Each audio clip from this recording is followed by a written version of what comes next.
जंगल में एक कालू नाम का कौवा अपने पापा के साथ रहता था। उसकी कोई बहन नहीं थी और मम्मी भी नहीं थी। वो बहुत अमीर परिवार से था। एक बार वो अपने पापा के साथ नदी पार जंगल जा रहा था। पापा, मुझे बहुत भूख लगी है, मुझे कुछ खाना है। कालू, मैं जरा पास की दुकान से कुछ खाने के लिए लेकर आता हूँ। तुम यहीं पर मेरा इंतजार करना। फिर कालू के पापा उसको एक पेड़ की डाली पर बिठाकर उसके लिए कुछ लेने चले गए। यहाँ तो मैं बोर हो रहा हूँ, क्या करूँ, पता नहीं पापा कब आएंगे। तभी कालू कौवे को थोड़ी दूर एक चिड़िया राखी बेचती हुई दिखाई देती है। उसका नाम टुनटुनी था। राखी ले लो राखी, सुंदर सुंदर राखी ले लो, अपने भाइयों के लिए राखी ले लो राखी। राखी? अरे वाह, ये तो बहुत सुंदर राखी है। ले लो ना भैया एक राखी, ये ले लो ना भैया, बहुत सुंदर है। नहीं नहीं, मैं राखी नहीं ले सकता। पर क्यों? ये तो बहुत सुंदर राखी है, आपकी कलाई पर बहुत सुंदर लगेगी। हाँ, राखियाँ तो बहुत सुंदर है, पर जिससे राखी बंधवाऊंगा वो बहन तो मेरे पास नहीं है। मेरा भी कोई भाई नहीं है, ऐसा करो तुम मुझसे राखी बनवा लेना। कालू कौवा खुश हो जाता है और तभी दूर से उसको उसके पापा आते हुए दिखाई देते हैं। 4 दिन बाद राखी है, मैं यहीं पर तुमसे राखी बंधवाने आऊंगा, तो तुम मेरा इंतजार करना। अभी मेरे पापा आ रहे हैं, वो तुमसे बात करते हुए देखेंगे तो बहुत नाराज होंगे। अच्छा, मैं चलता हूँ। 4 दिन बाद जब राखी का दिन आता है तब कालू कौवा टुनटुनी चिड़िया के पास पहुंचता है और टुनटुनी चिड़िया कालू कौवे को राखी बांधती है। बहन, राखी तो तूने मुझे बांधी है, पर मेरे पास कुछ नहीं तुझे देने के लिए। मैं जब बड़ा हो जाऊंगा तो तुझे बहुत अच्छा इनाम दूंगा। भाई, मैंने राखी तुमसे कुछ लेने के लिए नहीं बांधी, ये रिश्ते के लिए बांधी है। आज से तुम मेरे भाई हो और मैं तुम्हारी बहन। अच्छा ठीक है, अब मैं तुम्हें अपने जूते तो दे ही सकता हूँ। देखो, तुम्हारे पैरों में जूते भी नहीं है। टुनटुनी के लाख मना करने पर भी कालू को उसे जूते दे देता है। टुनटुनी चिड़िया उन्हें लेकर बहुत खुश होती है। इसी तरह दोनों अक्सर मिला करते थे और बहुत सारी बातें किया करते थे। कालू को वो पढ़ाई करने के लिए शहर के जंगल चला जाता है। टुनटुनी बहन, अब मैं तुमसे नहीं मिल पाऊंगा क्योंकि मैं पढ़ाई के लिए शहर के जंगल जा रहा हूँ। जब मैं वापस आ जाऊंगा तो तुम मुझे सारी राखी एक साथ बांध देना। ठीक है भैया, मैं आपका इंतजार करूंगी।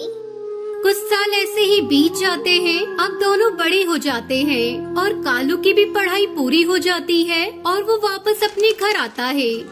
अरे टुनटुनी बहन, तुझे पता है तेरा भाई वापस आ गया है और राखी भी आने वाली है। अब तुझे इंतजार नहीं करना पड़ेगा, तू इस बार अपने भाई को राखी बांध देना।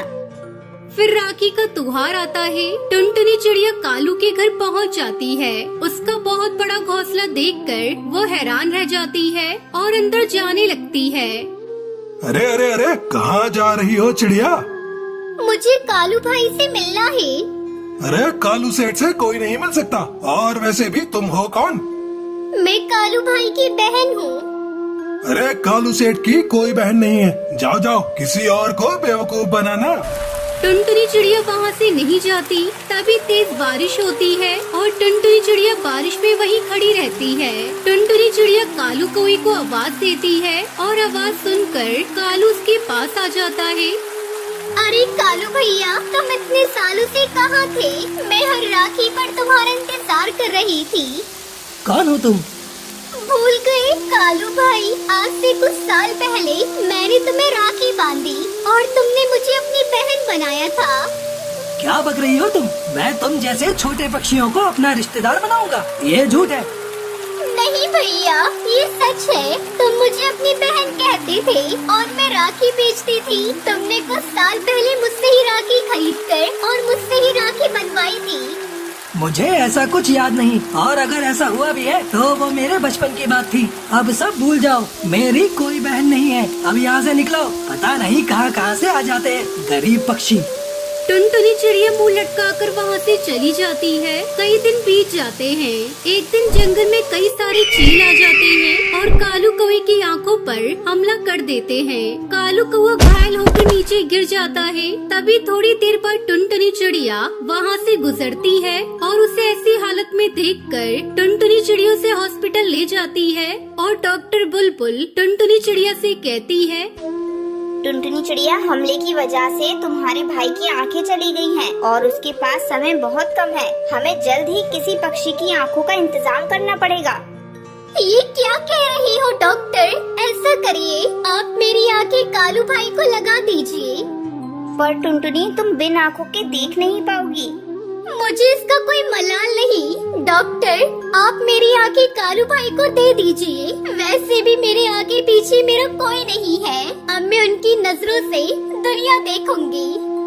टुनटुनी चिड़िया एक पत्र लिखती है और डॉक्टर को दे देती है और कहती है, डॉक्टर बुलबुल, जब मेरे भाई कालू की आंखें लग जाए तब आप उसे पत्र दे देना, पर किसी को भी मेरे बारे में नहीं बताना।